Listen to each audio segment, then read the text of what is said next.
Hello students, आज हम पढ़ेंगे लॉज ऑफ मोशन जो न्यूटन ने दिए थे। तो न्यूटन के नाम से जानते हैं, न्यूटन लॉज ऑफ मोशन। ये हमें आज स्टडी करना है। ये पहले छोटी क्लास से ही पढ़ते आ रहे हो। न्यूटन ने 3 लॉ दिए थे, पहला, दूसरा, तीसरा, तीनों लॉ पढ़ रखे हैं आपने। फर्स्ट लॉ तो ये था, बॉडी अगर रेस्ट पे है तो रिमेन एट रेस्ट, अगर मोशन में है तो remain with moving with constant velocity in A straight line, यानी जब तक उस पर कोई एक्सटर्नल फोर्स अप्लाई नहीं होता। जब तक उस पर कोई एक्सटर्नल फोर्स अप्लाई नहीं होगा तो रेस्ट में बनी रहेगी, या मोशन में तो मोशन में बनी रहेगी। ये तो हम छोटी क्लास से बहुत पहले से पढ़ते आ रहे हैं। दूसरा लॉ है, सेकेंड लॉ जो न्यूटन ने दिया था, F directly proportional to the rate of change of momentum with respect to time. ये पी मोमेंटम, टी टाइम। अभी थोड़ा आगे बढ़ेंगे, थोड़ा मोमेंटम ही पढ़ेंगे। F directly proportional to DP upon DT, ये सेकेंड लॉ है, यानी force acting on a body is directly proportional to the rate of change of momentum with respect to time. तीसरा है, every action have a equal and opposite reaction. Every action have a equal and opposite reaction. ये तीनों law हम पढ़ चुके हैं, लेकिन फिर अब 11th में थोड़ी ज़्यादा डिटेल से पढ़ लेते हैं, और कुछ है वही सारा। तो हम पहले फर्स्ट लॉ पढ़ते हैं, first law of motion, Newton first law. ठीक है, न्यूटन फर्स्ट लॉ। अब फर्स्ट लॉ ऑफ मोशन हम पढ़ रहे हैं, तो फर्स्ट लॉ का पहले स्टेटमेंट बता देता हूँ। इफ, लिख देता हूँ, if a body at rest, if a body at rest, it will remain at rest. It will remain at rest. If it is moving, if it is moving, if it is moving with constant velocity along a straight line, along a straight line, it will continue to, along a straight line, it will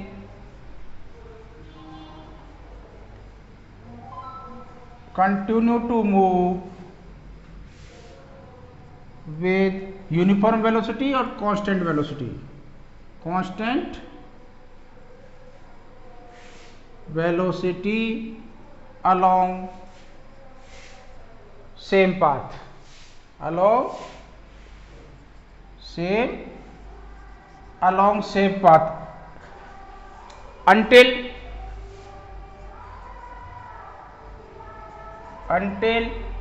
an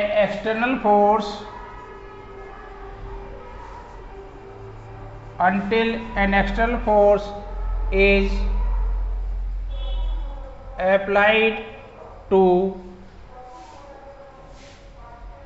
change its state of motion। ये आपका first law का statement है, जो आप छोटी class से पढ़ते आ रहे हो। देखो, if a body at rest it will remain at rest. अगर बॉडी रेस्ट पे है तो रेस्ट में ही रहेगी, उसकी टेंडेंसी रेस्ट में ही रहने की है। तो इसका जैसे एग्जांपल, सपोज ये टेस्टर हम टेबल पर रख देते, 2 घंटे बाद आएंगे, 3 घंटे बाद आओ या कल आओ, ये टेबल पे ही मिलेगा। जब तक इसको कोई मूव नहीं कराएगा तो मोशन में नहीं आएगा। इसका मीनिंग यही है, कोई बॉडी रेस्ट पे तो रिमेन इन रेस्ट, रेस्ट पे ही रहेगी जब तक उस पर कोई एक्सटर्नल फोर्स नहीं लगेगा। अपने आप, जैसे अपने आप ही मूव कर जाए बॉडी, ये नहीं हो सकता। आगे बोल रहे हैं, इफ इट इज मूविंग, अगर मोशन में है, कांस्टेंट वेलोसिटी और स्पीड, वो डायरेक्शन तो साथ में है, अलोंग ए स्ट्रेट लाइन, किसी स्पीड से, कांस्टेंट स्पीड से मूव कर रही है स्ट्रेट लाइन में से, तो वो कांस्टेंट स्पीड से ही मूव करती रहेगी सेम डायरेक्शन में। अब अगर उसकी स्पीड से 5 मीटर पर सेकंड से चल रही है तो 5 मीटर पर सेकंड से ही चलेगी जब तक इस पर कोई एक्सटर्नल फोर्स नहीं लगेगा। अब देखो प्रैक्टिकल एग्जांपल या कंट्राडिक्शन में दिखता है आपको। जैसे हम बॉल को लुढ़का देते हैं, अब सपोज स्टार्ट 5 मीटर पर सेकंड से हुई, लेकिन वो 5 मीटर पर सेकंड से नहीं चलती, बाद में रिड्यूस होती जाती है, स्टॉप भी हो जाती है, रुक जाती है। ऐसा क्यों हुआ? क्योंकि वह एक्सटर्नल फोर्स अप्लाई हुआ। फ्लोर पे आप बॉल लुढ़काते तो रुकती है थोड़ी देर बाद, उसका कारण है एक्सटर्नल फोर्स अप्लाई हुआ। एक्सटर्नल फोर्स कौन सा हुआ? फ्रिक्शनल फोर्स अप्लाई हुआ। तो फ्रिक्शन फोर्स ने उसको धीरे धीरे उसकी स्पीड को रिड्यूस कर दिया, रिटार्ड करता गया, फाइनली उसको स्टॉप कर दिया। अगर फ्रिक्शन फोर्स नहीं होता तो बॉल फिर कांस्टेंट स्पीड से मूव करती। या आप ऐसे भी सोच सकते हो, एक आप जैसे रफ सरफेस से बॉल को लुढ़काते हो तो सेम स्पीड, कुछ स्पीड से तो वो कुछ डिस्टेंस ट्रेवल करती है, और थोड़ा स्मूथ सरफेस पे उसी स्पीड से उसको लुढ़का देते हो बॉल को तो लॉन्ग डिस्टेंस ट्रेवल करती है। अब बिल्कुल फ्रिक्शनलेस कर दोगे तो कांस्टेंट स्पीड से मूव करती रहेगी वो। अगर फ्रिक्शन जीरो हो गया तो थोड़ा इमेजिनरी कंडीशन है, लेकिन वो कांस्टेंट स्पीड से मूव करेगी, तो रोकने वाला कोई फोर्स नहीं, there is no external force, तो बॉल कांस्टेंट स्पीड से मूव करती रहेगी। तीसरा पार्ट है इसमें अलोंग ए स्ट्रेट लाइन, तो सेम पाथ पर यानी अलोंग ए स्ट्रेट लाइन ही मूव करती रहेगी, सेम पाथ, जब तक उस पर कोई एक्सटर्नल फोर्स नहीं लगेगा। जैसे कोई बॉडी ऐसे स्ट्रेट लाइन में मूव कर रही है तो इसी डायरेक्शन में मूव करेगी, वो डायरेक्शन चेंज नहीं करेगी जब तक उस पर कोई फोर्स नहीं लगेगा। डायरेक्शन चेंज तभी करती है जब उस पर कोई एक्सटर्नल फोर्स लग रहा होता है। तो ये आपका फर्स्ट लॉ बोलता है कि कोई बॉडी रेस्ट में है तो रेस्ट में रहेगी, मोशन में है मोशन में रहेगी, स्पीड भी चेंज नहीं होगी और डायरेक्शन भी चेंज नहीं होगी अगर उस पर कोई एक्सटर्नल फोर्स नहीं लग रहा है। ठीक है, इसी हम बॉडी को जो सेल्फ अपनी एबिलिटी ऑफ रेजिस्टेंस जो होता है ना, एबिलिटी ऑफ रेजिस्टेंस इसका चेंज ऑफ स्टेट का, कोई बॉडी अपने आप बाय इटसेल्फ चेंज नहीं करती अपनी पोजीशन को, इसी प्रॉपर्टी को हम इनर्शिया बोलते हैं, जो इससे पहले वाली क्लास में हमने पढ़ लिया था। इनर्शिया क्या है? Inability of the body which opposes the change of state of motion. जो अपनी रेस्ट में, तो उसकी टेंडेंसी रेस्ट में रहने की है, जब तक उसमें फोर्स नहीं लगेगा वो चेंज अपनी स्टेट को नहीं करता। मोशन में तो उसी स्पीड से, कांस्टेंट स्पीड से मूव करता रहेगा वो, अपनी उस स्पीड को चेंज अपने आप नहीं होगी कि बॉडी खुद अपने आप कर ले, ऐसा नहीं हो सकता, वहाँ उसको एक्सटर्नल फोर्स की जरूरत पड़ती है। तो बेसिक कॉन्सेप्ट क्या है? ये इस लॉ को हम इनर्शिया लॉ भी बोलते हैं। फर्स्ट लॉ ऑफ मोशन है जो न्यूटन ने दिया था, यही लॉ गैलीलियो ने दिया था, इसी बात को गैलीलियो ने बताया था, जो एरिस्टोटल फॉल्सी के टाइम पे, इससे पहले वाली क्लास में हमने पढ़ा था। अब ये जो लॉ है आपका फर्स्ट लॉ, ये इनर्शिया लॉ भी बोला जाता है। तो ध्यान रखना, इनर्शिया किस पर डिपेंड करता है? मास पर। मास ज्यादा होगा तो बॉडी का इनर्शिया ज्यादा होगा। जैसे ये एग्जांपल लेते हैं, डस्टर, अपने पास तो डस्टर ही है और इसमें हमने उंगली से ये फोर्स लगाया, ठीक है, तो मूव कर गया, देखो उंगली के फोर्स से। अब यही सपोज 50 kg का कोई स्टोन होता तो उंगली के फोर्स से मूव कर सकता था, 50 kg 100 kg मूव नहीं होता। इसका मतलब डस्टर का इनर्शिया कम है और 50 kg 100 kg के स्टोन का इनर्शिया ज़्यादा है, यानी अपोजिंग प्रॉपर्टी ज़्यादा है स्टेट चेंज करने की, वो resistance property, resistance of change ज़्यादा है। तो इनर्शिया किस पर डिपेंड कर रहा है? मास पर। हैवी ऑब्जेक्ट में इनर्शिया ज़्यादा होगा लाइटर के बजाय। तो ये इनर्शिया ऑफ मास है। इनर्शिया की टाइप्स जो हमने पढ़ ली थी, अब इस पे फर्स्ट जो लॉ है हमने पढ़ा, उस पे फर्स्ट लॉ पे बेस्ड कुछ एग्जाम्पल पढ़ लेते हैं।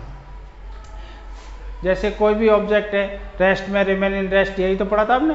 ऑब्जेक्ट रेस्ट पे तो उसको इनर्शिया ऑफ रेस्ट ही बोलते हैं। अब सपोज आप बस में खड़े हो और बस सडन एक्सलेट हो गई, तेजी से उसने स्पीड बढ़ा दी, तो आप पीछे की तरफ चले जाते हो, पीछे की तरफ मूव कर जाते हो। ऐसा क्यों होता है?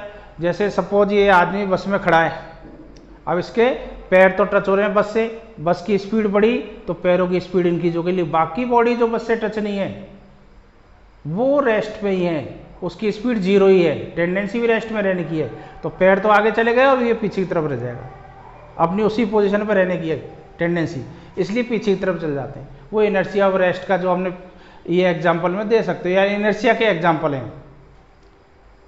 अब जैसे हॉर्स राइडर, आपने पोलो मैच देखा हो, या ऐसे ही कोई हॉर्स राइडर तेजी से दौड़ रहा है, उसने घोड़े को रोक लिया तो वो आगे की तरफ आ जाएगा, ठीक है, ये भी इनर्शिया का एग्जांपल है। वो आगे की तरफ आ जाएगा। लेकिन ये इनर्शिया ऑफ मोशन का है कि मोशन में था एकदम रेस्ट में आ गया, तो उसकी टेंडेंसी वो थोड़ा आगे पढ़ेंगे इसको। पहले इनर्शिया ऑफ रेस्ट के एग्जांपल मैं देता हूँ। अब इनर्शिया ऑफ रेस्ट में देखो एक एग्जांपल तो वो बस का हो गया। बस अब कोई भी मूविंग ऑब्जेक्ट का हो गया, वो किसी मूविंग ऑब्जेक्ट सडन, जैसे कार में चल रहे हो सडन ब्रेक लग गए, सामने कोई डॉग वगैरह आ गया तो हम आगे की तरफ चल जाते हैं, ठीक है। तो वो ये सारे इनर्शिया के एग्जाम्पल है। तो मोशन में थे तो इनर्शिया मोशन, और कार रेस्ट में और एकदम तेजी से एक्सलेट हुई, ये इनर्शिया ऑफ रेस्ट का एग्जाम्पल है। तो हम पीछे की तरफ चल जाते हैं। अब देखो, जैसे सपोज कोई ब्रांच है पेड़ की, डाली है और उसमें पत्ते लगे हुए हैं, या कोई सपोज कर लो ये मैंगो ट्री है और मैंगो लगे हुए हैं इसमें। अब इस डाल को हमने ऐसे हिला दिया तो कुछ मैंगो टूट के नीचे गिर जाते हैं। उसका कारण भी क्या है? इनर्शिया ही है। इसका जैसे ब्रांच को हम यहाँ से खींच के नीचे ले आए तो इनकी टेंडेंसी, जो ये मैंगो या लीव्स लगे हुए हैं वो अपनी पोजीशन पे रहने की टेंडेंसी, तो इन पर जर्क पड़ता है, इन पर वो कुछ पत्ते या फ्रूट्स टूट के नीचे गिर जाते हैं। हवा तेज आंधी चलती है तो फ्रूट्स वगैरह मैंगो ट्री के नीचे मैंगो गिर जाते हैं, उसका कारण ये है। दूसरा, एक छोटी क्लास में भी ये एग्जाम्पल आ चुका था। जैसे सपोज ये कोई गिलास लिया आपने, इसके ऊपर एक कार्डबोर्ड रख दिया, अब इस पर एक कॉइन रख दी 5 रुपये कॉइन की, इसको तेजी से जर्क दिया, ऐसे झटका दिया गत्ते को, तो गत्ता आगे बढ़ जाएगा और कॉइन इसी में गिर जाती है, क्योंकि गत्ते को तो मोशन मिल गया, लेकिन ड्यू टू इनर्शिया अपनी उसकी टेंडेंसी क्या है? यहीं पर रहने की थी, तो इस गिलास में एक कॉइन ग्लास में गिर जाता है। तो ये इनर्शिया ऑफ रेस्ट के एग्जाम्पल है। और भी है, बहुत सारे एग्जाम्पल हैं। जैसे आप कंबल की, ब्लैंकेट की बीटिंग कर देते हो स्टिक से, पिटाई कर दी, अब उसमें डस्ट पार्टिकल बाहर निकल जाते हैं। जैसे कंबल की हम पिटाई करते हैं तो कंबल स्टिक के साथ आगे बढ़ गया, मोशन में आ गया, लेकिन उसके डस्ट पार्टिकल जो उसमें सेट थे वो ड्यू टू ऑफ इनर्शिया अपनी पोजीशन पे ही, रेस्ट पे रहने की टेंडेंसी थी, तो वो पीछे छूट गए, वो पीछे रह गए, ठीक है। वो इनर्शिया ऑफ रेस्ट के कुछ एग्जाम्पल हैं। अब इसी तरह से इनर्शिया ऑफ मोशन, जो अभी 1-2 एग्जाम्पल तो मैंने अभी बताए थे, ये इनर्शिया ऑफ रेस्ट था। अब इनर्शिया ऑफ मोशन, अगर कोई ऑब्जेक्ट मूव कर रहा है तो उसकी टेंडेंसी उसी स्पीड से, उसी डायरेक्शन में मूव करने की रहती है। अब इनर्शिया ऑफ मोशन में, जैसे बस चल रही है, सडन ब्रेक लगा दिए, अब आदमी उसमें, जैसे बस चल रही है अपनी स्पीड से, सडन ब्रेक लग गए तो पैरों की स्पीड, जो आदमी अगर बस में खड़ा है या कार में खड़ा है, कोई भी गाड़ी हो सकती है, तो पैरों की स्पीड तो कम हो गई, बाकी बॉडी की स्पीड वही है, तो आगे की तरफ चला जाता है। तो सडन ब्रेक से हम बस में चल रहे हैं तो आगे की सीट से टकरा सकते हैं, हमें ऐसे पकड़ना पड़ता है सडनली, तो आगे की तरफ जाएगा।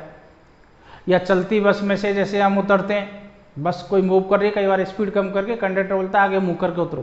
वो क्यों बोलता है आगे मुँह करके उतरो? तो बस की स्पीड सपोज 5 मीटर पर सेकंड है, जैसे कोई पैसेंजर उससे उतरता है तो पैर जैसे ही जमीन पर रखेगा वो, तो पैर की स्पीड 0 हो गई, और बाकी बॉडी की स्पीड वही 5 मीटर पर सेकंड है जो बस की स्पीड थी, तो वो आगे की तरफ जाएगा। तो उसको दौड़ लगानी पड़ेगी, नहीं तो गिर जाएगा ऐसे आगे की तरफ। तो दौड़ लगाते हैं चलती बस में चढ़ने के लिए या चलती बस से उतरने के लिए, आगे दौड़ना पड़ेगा। तो आपने देखा होगा ट्रेन पर, प्लेटफॉर्म पर, कई बार ऐसा करना नहीं चाहिए लेकिन ऐसा होता है। तो इसमें ये इनर्शिया ऑफ मोशन के एग्जाम्पल हैं। जैसे सडन बाइक चल रही है, तेजी से एकदम ब्रेक लगा दिया, कार चल रही है एकदम ब्रेक लगा दिया, तो हम आगे की तरफ आ जाएंगे। उसका रीजन वही है कि जो बॉडी पार्ट बस से या कार से टच है उसकी स्पीड तो कम हो गई, लेकिन बाकी जो ऊपर बॉडी पार्ट है उसकी स्पीड वही है ड्यू टू इनर्शिया जो पहले थी, तो वो आगे की तरफ चल जाते हैं। जैसे हॉर्स राइडर का बता रहा, पोलो ग्राउंड में आपने गेम देखे होंगे, या ऐसे ही सिंपल ले लो, हॉर्स राइडर सडन तेजी से भाग रहा है और एकदम उसने घोड़े को रोक दिया, तो वो आगे की तरफ झुक जाएगा ऐसे। तो इनर्शिया मोशन के ये एग्जाम्पल है। और भी ले सकते हो आप एग्जाम्पल, जैसे दौड़ लगाते हैं एथलीट लॉन्ग जंप के लिए, तो पहले दौड़ के आता है, पहले दौड़ के आता है वो, फिर अपनी मस्कुलर फोर्स को लगाता है और लॉन्ग जंप करता है वो। तो उससे क्या होता है, उसको स्पीड इनर्शिया से पहले ही मिल गई जितनी उसने तेजी से दौड़ के आया, फिर उसने मस्कुलर फोर्स लगाया तो वो स्पीड के थ्रू ज़्यादा डिस्टेंस ट्रेवल कर जाएगा हवा में और लॉन्ग जंप थोड़ा बढ़ा देगा। ये बहुत सारे एग्जाम्पल हैं, छोटे छोटे कितने भी ले सकते हो अपने एवरीडे लाइफ में। तो ये सारे इनर्शिया ऑफ मोशन के थे। अब एक इसमें दूसरा ये दूसरा पार्ट था इनर्शिया ऑफ रेस्ट का, भी मैंने बता दिए थे। तीसरा इनर्शिया ऑफ डायरेक्शन, या सिंपली सबको इनर्शिया के एग्जाम्पल है इनर्शिया ऑफ डायरेक्शन। तो हमने इस फर्स्ट लॉ में यही तो पढ़ता, अपने आप स्ट्रेट लाइन में मूव करा तो स्ट्रेट लाइन में मूव करेगा, इसका मतलब डायरेक्शन भी चेंज नहीं करेगा। डायरेक्शन चेंज अपने आप डायरेक्शन चेंज नहीं कर सकता वो, कोई भी ऑब्जेक्ट मूव करा उसी डायरेक्शन में चलता रहेगा अगर कोई एक्सटर्नल फोर्स नहीं लगेगा। तो देखो डायरेक्शन का इनर्शिया, जैसे आप बस या कार में जा रहे हो, सडन कोई टर्न आ गया मोड़, तो कार ने ऐसे कार को मोड़ दिया, बस को मोड़ दिया, तो पैसेंजर खिड़की की तरफ चले जाते हैं ऐसे, जो उसी टेंडेंसी उसी डायरेक्शन में जाने की थी, कार ऐसे मुड़ गई तो वो खिड़की की तरफ गिरते हैं, वो इनर्शिया ऑफ डायरेक्शन है। और भी इसके एग्जांपल ले सकते हो, जो ग्राइंडिंग स्टोन होता है, जो इनको नाइफ वगैरह को शार्पन करता है, चाकू जैसे आपने अभी दिखाई कम देता है, आपने शायद देखा हो नहीं देखा हो, फिल्म में पहले आया था एक, वो चाकू छुरी तेज करा लो, एक गाना आया था, तो उसमें एक ग्राइंडिंग स्टोन ऐसे घूमता है, उस पर ये नाइफ को ऐसे घूम, रोटेशन पे नाइफ को ऐसे रखते हैं, उनकी प्रैक्टिस होती है तो उसको शार्पन कर देते हैं, तो उसमें स्पार्किंग होगी। और स्पार्किंग जैसे व्हील ऐसे घूम रहा है, मोशन इसका ऐसे है, तो यहाँ आपने नाइफ रखा है तो स्पार्किंग ऐसे टेंजेंशियली मूव करती है, क्योंकि उसकी स्पार्किंग तो व्हील के साथ है नहीं, वो तो अलग हो गई, तो उसकी स्पीड का डायरेक्शन यही रहेगा, उसकी टेंडेंसी तो उसी डायरेक्शन मूव करने की है, तो उसी डायरेक्शन में मूव करती है। इसी जैसा एक एग्जांपल और ले सकते हैं, जैसे कोई स्टोन आपने बांधा, धागे में बांध के ऐसे घुमाना शुरू कर दिया, अब ये सपोज ये रोटेशन ऐसे हो रहा है यहाँ से, अब अगर धागे को आप तोड़ देते, इस पॉइंट पे तोड़ते तो ऐसे जाएगा, क्योंकि स्पीड का डायरेक्शन ऐसे ही है, रोटेशन ऐसे हो रहा है, इस पॉइंट पे ब्रेक करते तो इस डायरेक्शन में जाएगा, जहाँ पर आप धागा टूटता है या छोड़ देते हो उसको, उस समय फोर्स लगाना बंद कर देते हो, उसी डायरेक्शन में मूव कर जाता है। रेनी सीजन में आपने देखा होगा गाड़ियाँ चलती है, साइकिल मोटरसाइकिल कार कोई भी ले लो, तो उसके टायर जो होता है व्हील, वो ऐसे रोटेट कर रहा है इस तरह से, तो यहाँ कीचड़ लग गया टायर में, तो कीचड़ पीछे की तरफ टेंजेंशियली मूव करता है। अभी साइकिल भी हो सकती है, कार भी हो सकती है, किसी का टायर हो, अगर मोशन ऐसे है तो इसमें जो टच हुआ, अब जैसे व्हील से छूटेगा तो टेंजेंशियली मूव कर जाएगा। तो ये इसके कुछ एग्जाम्पल हैं इनर्शिया ऑफ डायरेक्शन के, तो उसकी टेंडेंसी उसी डायरेक्शन में मूव करने की है, जो मड पार्टिकल है वो ऐसे ही मूव करेंगे। एक दो बार एक टीचर्स क्वेश्चन पूछ लेते हैं, वो खरगोश दौड़ लगा रहा है, तो जिगजैग पाथ पे दौड़ लगाता है, जब उसको कोई जैसे डॉग वगैरह उसको चेस कर रहा होता है, टेढ़ा मेढ़ा ऐसे सीधा ऐसे सीधे स्ट्रेट फॉरवर्ड मूव नहीं करता वो, और जंप ऐसे टेढ़ा मेढ़ा करता हुआ आगे मूव करता है। अब जिगजैग पाथ क्यों चूज करता है, कि जो हॉर्स उसको चेस कर रहा है उसको पता थोड़ी है कब टर्न लेगा ये, तो वो तो ड्यू टू इनर्शिया आगे निकल जाएगा उसी से, उसको टर्न लेने में दिक्कत आएगी। हॉर्स अपनी पहले से ही ब्रेन का यूज करते हुए टर्न लेता है, तो हॉर्स उधर निकल जाता है, उसको थोड़ा टाइम मिल जाता है और आगे बचा लेता है अपने आप को। तो ये इनर्शिया ऑफ डायरेक्शन के, यानी सिंपली इनर्शिया के एग्जाम्पल थे जो फर्स्ट लॉ पे बेस्ड थे। अब हम सेकेंड लॉ पढ़ेंगे। तो सेकेंड लॉ से पहले एक फिजिकल क्वांटिटी है लीनियर मोमेंटम, उसको हम पढ़ेंगे। लीनियर मोमेंटम, लीनियर मोमेंटम, ठीक है। इससे पहले हम ये पढ़ेंगे लीनियर मोमेंटम। अब देखो लीनियर मोमेंटम को हम सिंबल देते हैं P।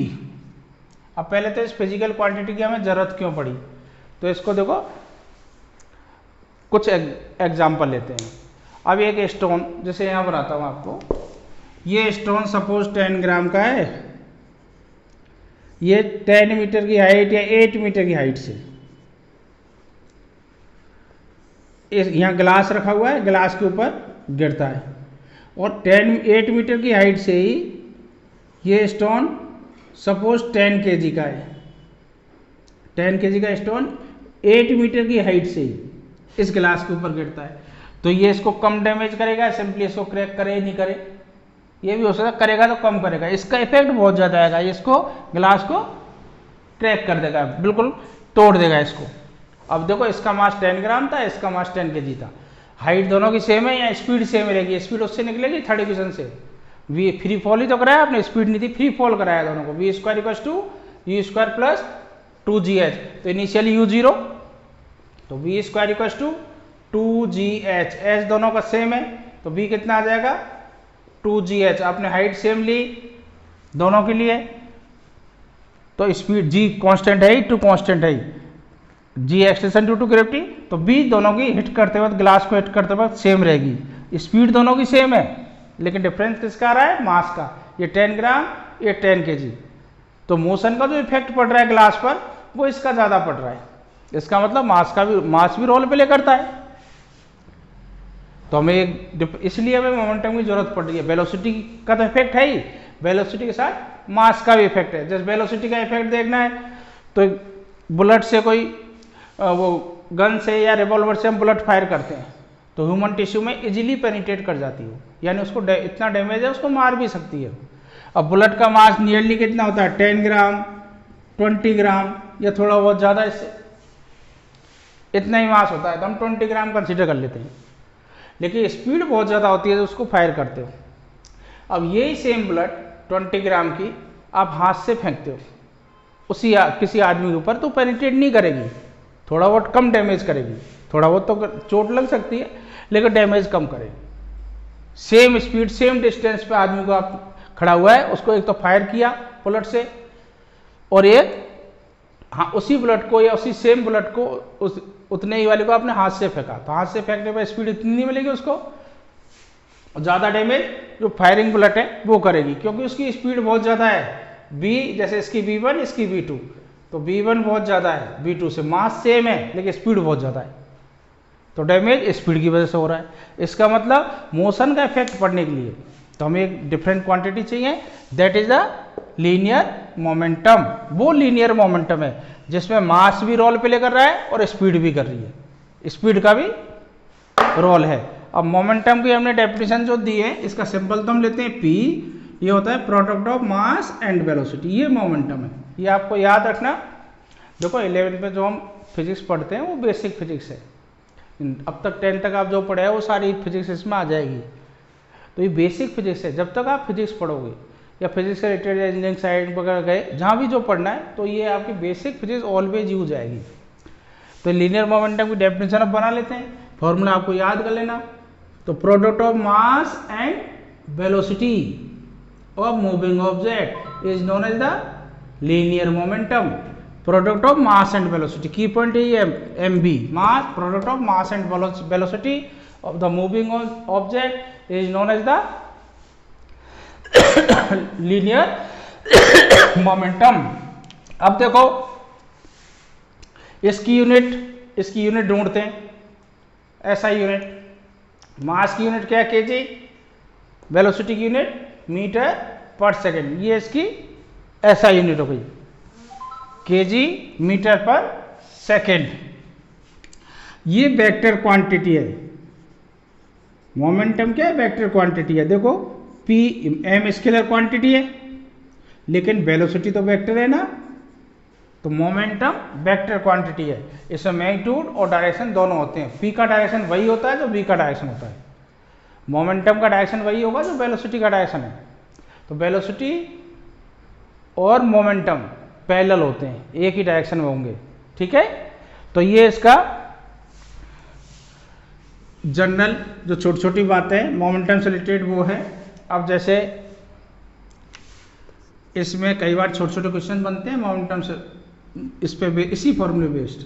देखो जैसे अगर m सेम है, m सेम या कांस्टेंट भी बोल सकते हो। कांस्टेंट का मतलब आपने दो ऑब्जेक्ट ले लिए जिनके मास सेम है, दो ऑब्जेक्ट ले लिए जिनके मास सेम हैं, तो P डायरेक्ट प्रोपोर्शनल टू क्या होगा, B, P direct proportional to B, यानी जिसकी स्पीड ज़्यादा है उसका मोमेंटम भी ज़्यादा होगा।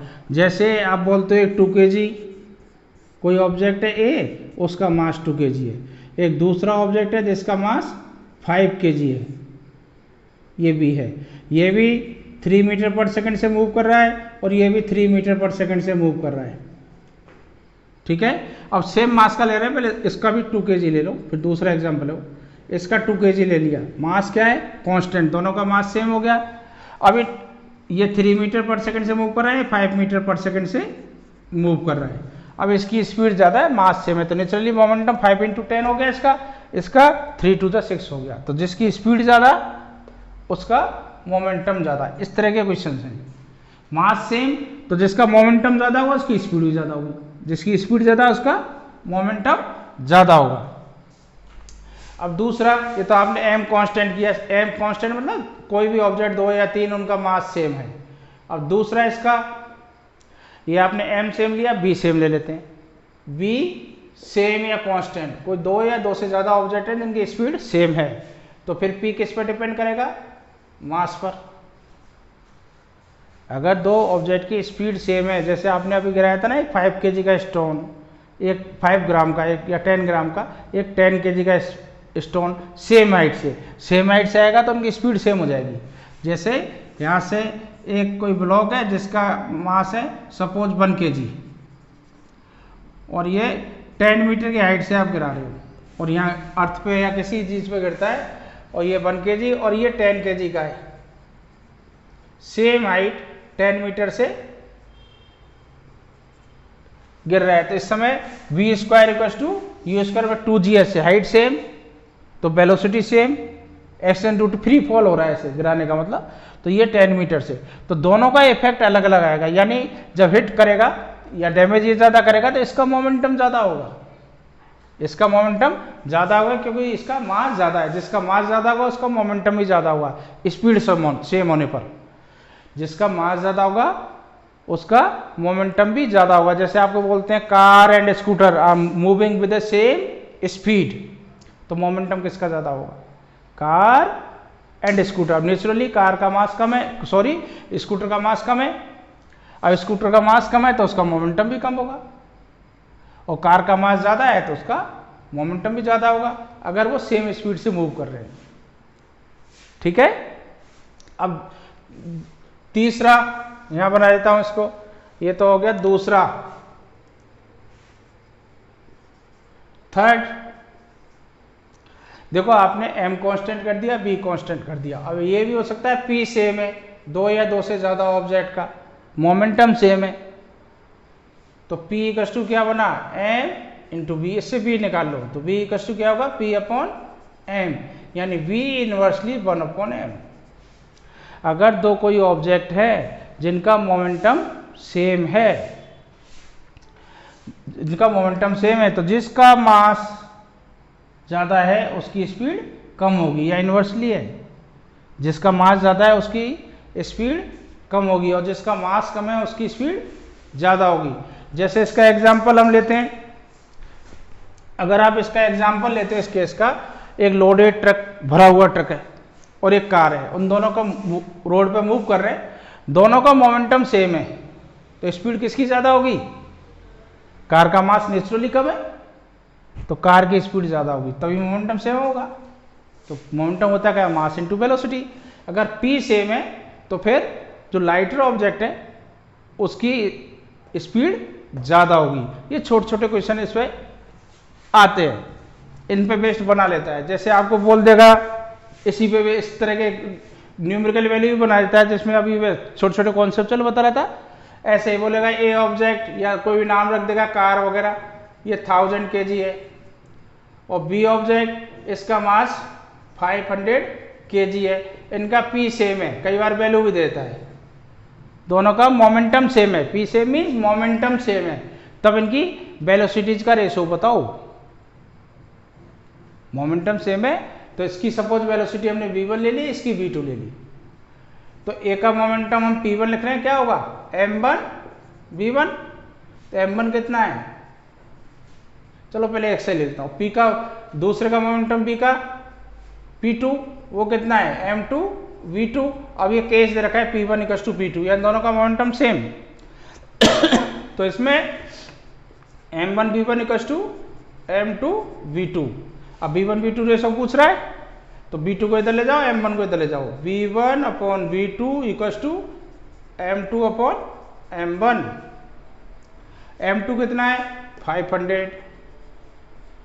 m1 कितना है 1000, तो रेशो क्या आ गया 1:2, 1/2 आ गया v1 अपॉन v2, तो रेशो हो गया 1:2। इसी पे बेस्ड है, जिसका मास कम है उसकी स्पीड ज़्यादा होगी, तो स्पीड मास किसका कम है b का, तो b का स्पीड हमने लिया v2 ज़्यादा होगा, इसमें क्रॉस मल्टीप्लाई कर लो तो क्या आ जाएगा v2 इक्वल टू 2v1, यानी उसकी डबल स्पीड होगी। तो इस तरह के इस पे बेस्ड क्वेश्चन बनते हैं मोमेंटम पे बेस्ड। ठीक है, अभी मोमेंटम जो सेकंड लॉ में हमें जरूरत पड़ेगी, इसलिए हमने पहले ही मोमेंटम पढ़ लिया है। अब न्यूटन का जो सेकंड लॉ है वो हम पढ़ेंगे इसके बाद। ठीक है।